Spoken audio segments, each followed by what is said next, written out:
आराम से भैया, आराम से स्वागत करें इनका, अपने साथ ही चलेंगे। बलजीत यादव, बलजीत यादव, बलजीत यादव, बलजीत यादव, बलजीत यादव, बलजीत यादव, बलजीत यादव, बलजीत यादव, बलजीत यादव, बलजीत यादव। हमारे भाई बलजीत यादव का आराम से स्वागत करें। हमारे भाई हैं, हमारे साथ में रहेंगे। आराम से स्वागत करें भाई, हमारे साथ ही रहेंगे। बलजीत यादव, बलजीत यादव, बलजीत यादव, बलजीत यादव, बलजीत यादव, बलजीत यादव, बलजीत यादव, बलजीत यादव, बलजीत यादव, बलजीत यादव, बलजीत यादव, बलजीत यादव, बलजीत यादव, बलजीत यादव जिंदाबाद। हमारा नेता कैसा हो? बलजीत यादव कैसा हो? हमारा नेता कैसा हो? भारत माता की, भारत माता की। बलजीत यादव, बलजीत यादव। हमारा नेता कैसा हो? बलजीत यादव जैसा हो। हमारा नेता कैसा हो? बलजीत यादव जैसा।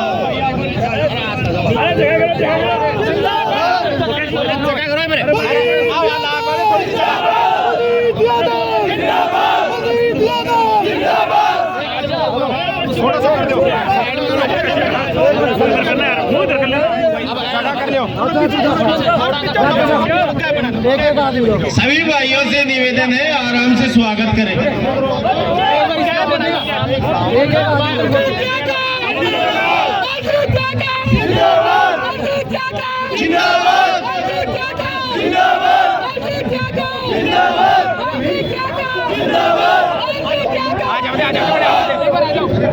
ऊपर एक बार साइड से हो जाओ। बलजीत यादव जिंदाबाद, बलजीत यादव जिंदाबाद। हमारा नेता कैसा हो? बलजीत यादव जैसा हो। बलजीत यादव जिंदाबाद, जिंदाबाद,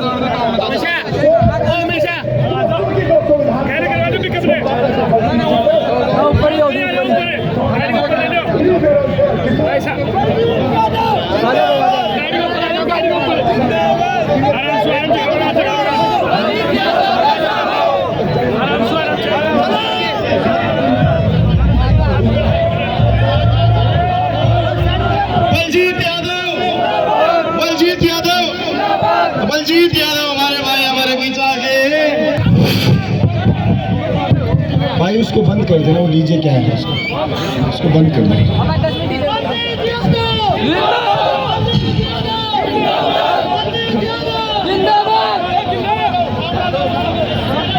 इधर आ जाओ भाई, सामने आ जाओ, इधर आ जाओ, ये पीछे वाले इधर आ जाओ, आ जाओ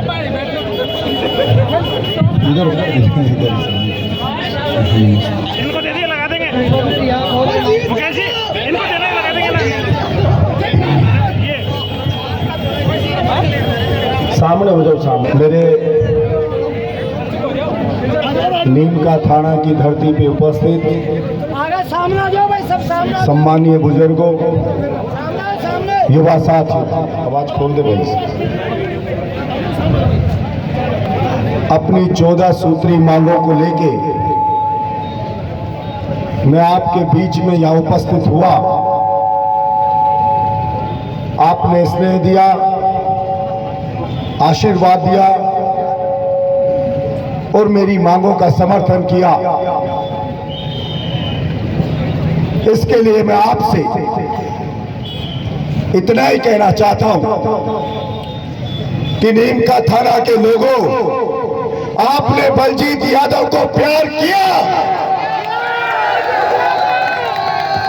ये बलजीत यादव तो आपका कर्जदार रहेगा, एहसानमंद रहेगा।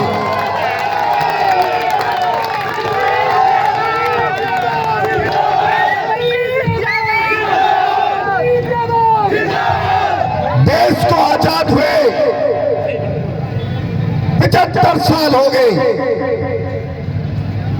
अंग्रेजों से लड़के किसान मजदूर मेहनत कश के बच्चों ने अपनी जान को कुर्बान करके शहीद भगत सिंह जैसे फांसी के फंदे पे झूल गए, तब जाके हिंदुस्तान को आजाद कराया और इस सपने के साथ में कराया कि आने वाली पीढ़ियां खुशहाल होंगी, हर किसी को अपने सपने पूरे करने का वातावरण मिलेगा, हर किसी की बराबरी की मदद होगी। लेकिन 75 साल के बाद भी अफसोस की बात है कि हमें हमारे हक के लिए सरकार से सड़क पर उतर के लड़ना पड़ता है। और इसीलिए आज से 1 साल पहले राजस्थान की विधानसभा में जब मेरी मांगों को पूरा नहीं किया, तब मैंने विधानसभा में घोषणा की थी कि सूर्य उदय से सूर्यास्त तक मैं दौड़ लगाऊंगा सरकार की नीतियों के खिलाफ में।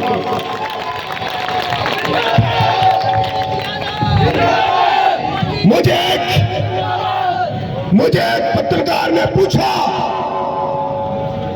कि आप सूर्य उदय से और सूर्यास्त तक बिना 1 सेकंड रुके क्यों दौड़े इस घड़ी गर्मी में? तब मैंने कहा था, अरे अंग्रेजों को तो शहीद भगत सिंह, सुभाष चंद्र बोस जैसों ने दम दिखाया था और इन चोलाधारी नेताओं को बलजीत यादव बताना चाहता है कि किसान मजदूर मेहनत कश को कोई कमजोर न समझ ले, हमें लड़ना भी आता है और अपने हक को छीन के इनसे लेना भी हमको आता है।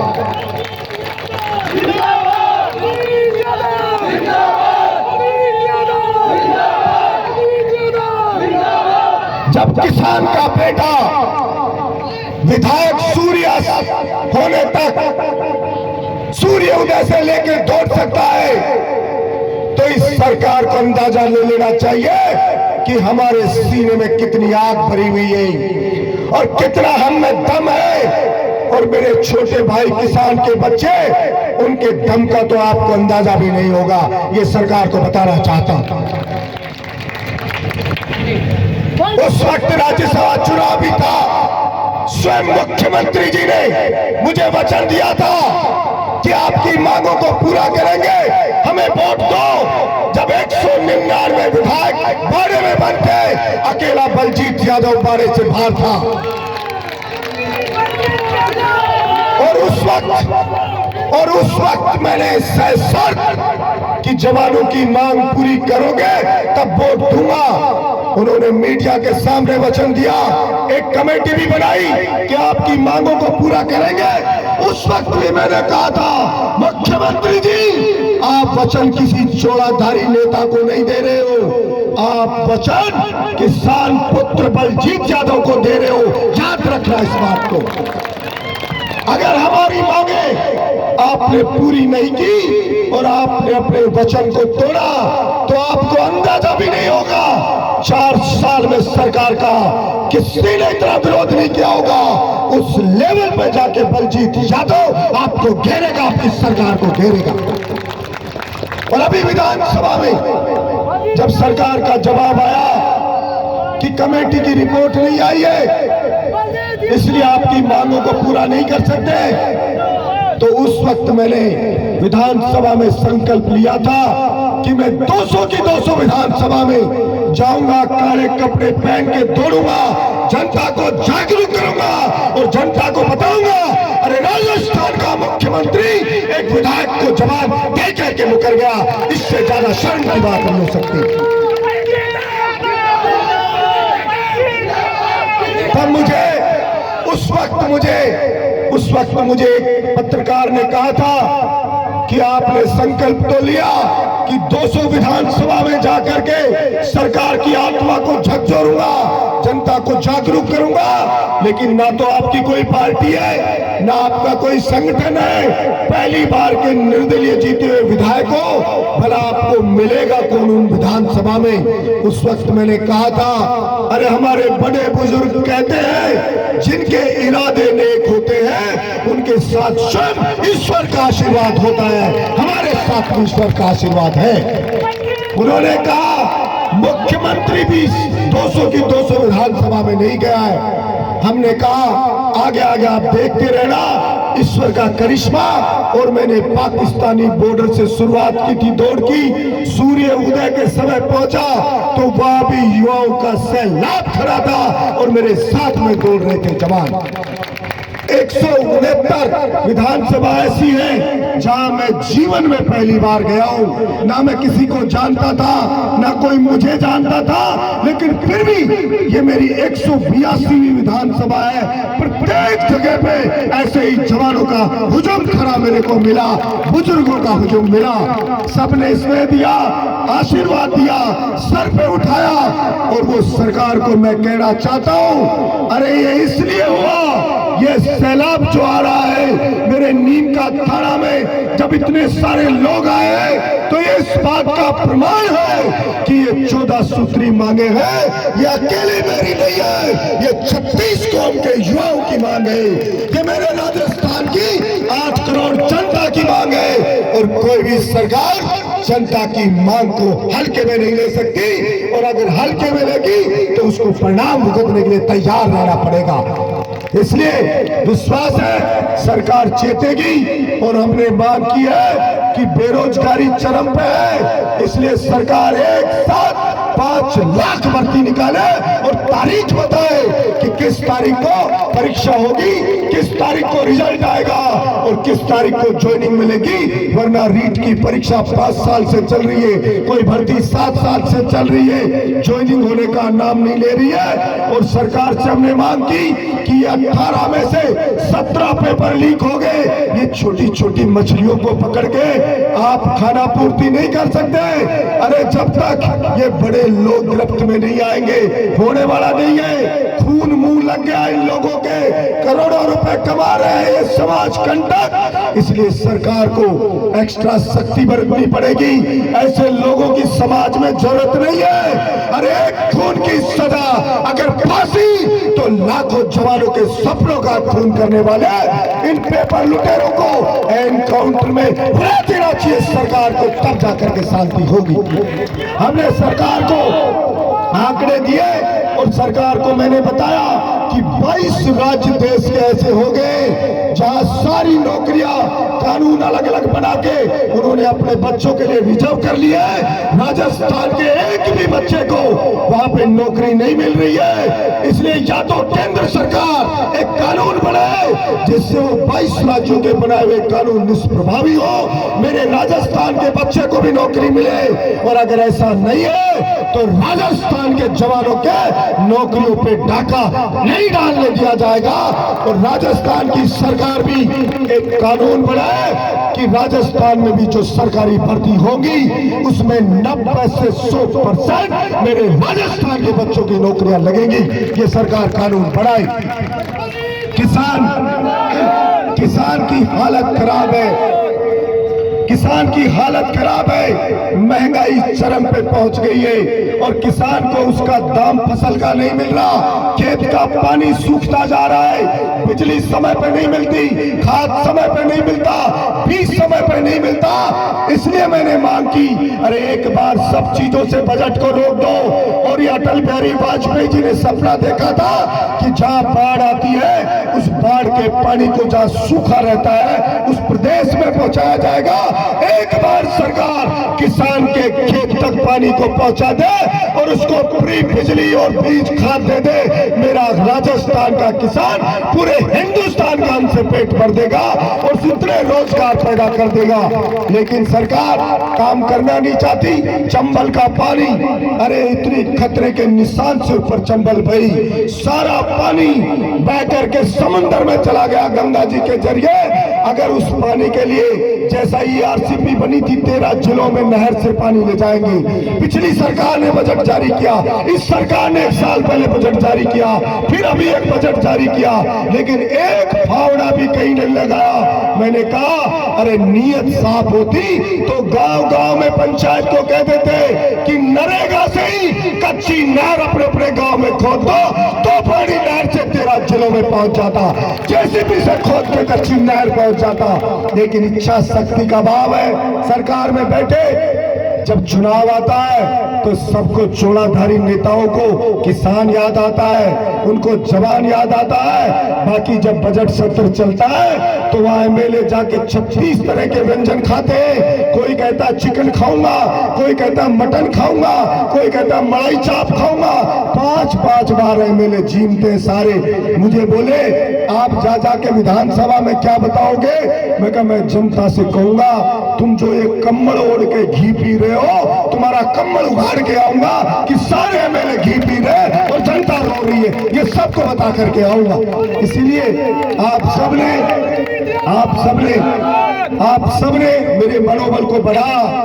मैंने सरकार से भी कहा अरे भ्रष्टाचार इतना फैल गया है, किसी भी दफ्तर में जाओ बिना पैसे या बिना सिफारिश कोई काम नहीं होता। अनपढ़ आदमी, शरीफ आदमी धक्के खाता फिरता है और कोई उसमें ध्यान नहीं देता। मैंने कहा मैं निर्दलीय विधायक हूँ, फिर भी मेरी विधानसभा में बड़े बड़े बोर्ड लगा रखे हैं कि कोई आपसे रिश्वत मांगे तो MLA को आके बताओ, काम आपका मैं कराऊंगा, रिश्वत मांगने वाले को जेल भिजवाऊंगा और रिश्वतखोर की जो मुझसे आके शिकायत करेगा उसको नगद 51,000 का इनाम देकर के मैं सम्मानित करूंगा।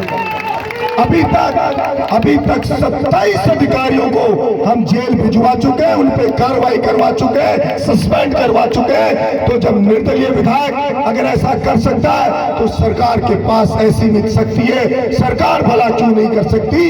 इसके साथ ही साथ मैंने सरकार से मांग की कि सरकारी स्कूलों की दशा खराब है, वहाँ गरीब का बच्चा पढ़ता है, मेहनत कश का बच्चा पढ़ता है, उसके मन में ये हीन भावना नहीं आनी चाहिए कि मेरे माँ बाप गरीब है इसलिए खंडर जैसी स्कूल में मुझे पढ़ने को मिल रहा है। इसलिए सरकार सरकारी स्कूलों की दशा सुधारे। अरे जयपुर में मेट्रो पे इस फेज में 10,000 करोड़ दिए, इस फेज में 5,000 करोड़ दिए और वो मेट्रो जयपुर जाओ तो देखना खाली तोड़ती है मेट्रो, रोज खर्चा और करना पड़ता है। हमने कहा एक फेज थोड़ा बाद में बढ़ा लेना, एक फेज के पैसे इस मेट्रो जयपुर के अरे 20% पैसे भी पूरे राजस्थान के सरकारी स्कूल में दे दोगे, सारे स्कूल चमन हो जाएंगे और गरीब का बच्चे का भी मनोबल बढ़ेगा, उसको भी क्वालिटी एजुकेशन मिले। चपरासी तक नहीं है, झाड़ू निकालने वाला नहीं है, ऐसी हालत सरकारी स्कूल की है। मैंने कहा मैंने शुरुआत की है, मेरे विधानसभा क्षेत्र से सरकारी स्कूलों में ट्रैक बना रहा हूँ, गार्डन बना रहा हूँ और जिनमें स्ट्रेंथ अच्छी है उन सरकारी स्कूल में स्विमिंग पूल भी बना के मैं बच्चों को दे रहा हूँ सरकार के स्कूल। तो जब मैं कोशिश कर सकता हूँ तो सरकार के लिए कोई मुश्किल काम नहीं है। इसी तरह से मैंने कहा जो फीस नहीं दे सकता, जो गरीब का बच्चा है, मजदूर का बच्चा है, वो कोचिंग नहीं कर सकता, उसके लिए सरकार प्रत्येक विधानसभा में उस गरीब के बच्चे के लिए निःशुल्क कोचिंग की व्यवस्था सरकार करे। और हमने हमारे बहरौर से शुरुआत की है, 36 कौम का कोई भी युवा गरीब का बेटा अगर निःशुल्क कोचिंग करना चाहता है तो फ्री, बिल्कुल उसके लिए निःशुल्क कोचिंग की स्टार्ट हमने की है। कोई भी आए और निःशुल्क कोचिंग वहां पे करे और इसमें कोई ज्यादा पैसा नहीं लगा। मैंने कॉलेज के लेक्चरर से रिक्वेस्ट की, स्कूल के लेक्चरर से रिक्वेस्ट की, गुरुजी ईमानदार लोगों के बच्चों को अगर आप 2 घंटे फ्री पढ़ा जाओगे, 1 घंटे भी फ्री पढ़ा दोगे तो आपको पुण्य मिलेगा और आपका स्वर्ग में वासा होगा। सबने सहमति दी, किसी ने कहा 2 घंटे पढ़ाऊंगा, किसी ने कहा 1 घंटे पढ़ाऊंगा और फ्री कोचिंग स्टार्ट होगी। इसी तरह से सरकार में अगर इच्छा शक्ति हो तो मैंने कहा 3rd ग्रेड टीचर के बैन खोल दो, उनकी चॉइस की जगह पे भेज दो, खाली जगह पे नए लगा दो तो वो टीचर से रिक्वेस्ट सरकार करेगी तो प्रत्येक टीचर भी मैं जानता हूं वो कह देगा मैं 2 घंटे फ्री पढ़ाऊंगा, मेरे बच्चों के पास मुझे रहने दो, मेरे माँ बाप की मुझे सेवा करने दो। मैं सरकार से मांग करता हूं थर्ड ग्रेड टीचर के बैंक को खोले और डिस्कॉम वाले इंटर डिस्कॉम ट्रांसफर की मांग करे, इनके भी ट्रांसफर खोले। इनको भी अधिकार है अपने बूढ़े माँ बाप की सेवा करने का, अपने बच्चों के पास रह करके नौकरी करने का। सरकार इनके साथ में ऐसे भेदभाव नहीं कर सकती। इसी के साथ सीएचए के साथ ही है जो भटक रहे। मैं मांग करी मैंने विधानसभा में भी कि आप इनको दूध में मक्खी की तरह निकाल के नहीं फेंक सकते, इसलिए इनकी भी सेवा बहाली करे और ये जो विद्यार्थी मित्र पंचायत सहायक है इन सब की भी करे। और इसके साथ ही साथ मैंने सरकार से कहा अरे किसान मजदूर गांव का बच्चा अगर सबसे ज्यादा कोई नौकरी में लगता था तो वो बेल्ट की नौकरी में लगता था, या तो फौज में जाता था या पुलिस में जाता था। अनपढ़ माँ बाप भी कहते थे बेटा दूध पी, घी खा और वर्जिश करके आ और जाके फौज में भर्ती हो जा, पुलिस में भर्ती हो जा। लेकिन वर्षों से फौज की भर्ती बंद है और अब चालू करी है अग्निवीर। एनसीसी करता है 3 साल में और नौकरी दे रहे हो 4 साल की। 17.5 साल के बच्चे को फौज में भर्ती करोगे और 21.5 साल में रिटायरमेंट पे घर भेज दोगे, पेंशन भी उसको मिलेगी नहीं। ऐसा बुरा हाल हो रहा है। और मैंने सरकार से कहा अरे भाई 3 लाख बच्चों का रजिस्ट्रेशन हुआ, अभी 17 जिलों की फौज की भर्ती निकली, 3 लाख में से कितने लेके गए सेलेक्ट करके? मात्र 240 बच्चों को सेलेक्ट करके ले गए। 17 जिलों में मात्र फौज में 4 साल के लिए लेके गए 240। भला ऐसे बेरोजगारी कब दूर होगी? और पुलिस कांस्टेबल की परीक्षा हुई तो हमारा नीमका थाना का बच्चा कोई किसान मजदूर का खूब वर्जिश करके तैयारी करके पेपर देने गया। पूरे राजस्थान के बच्चे 35,000 का सेंटर था मेरे बहरोड में आए, सब हंसते हंसते पेपर देने गए थे। मैंने सबके लिए रहने की खाने की व्यवस्था की थी कि मेरे भाई आए कि वो गए, मैं उनको सुबह बेस्ट ऑफ लक बोलने गया तो सब हंसते हुए गए थे कि भाई साहब खूब वर्जिश करिए, खूब पढ़ाई करिए और मेरा सिलेक्शन हो जाएगा। और जब वापस आए तो सारे रोते हुए आ रहे थे कि आईएएस के जैसा टफ पेपर हमारे को पकड़ा दिया कांस्टेबल की परीक्षा में। मैंने सरकार से कहा अरे कांस्टेबल बहादुर होना चाहिए, बलिष्ठ होना चाहिए, जो गुंडे से लड़ सके, मवाली से लड़ सके और वो किसान का बेटा लड़ सकता है। आप ये पेपर दे रहे हो, वो पढ़ने वाला तो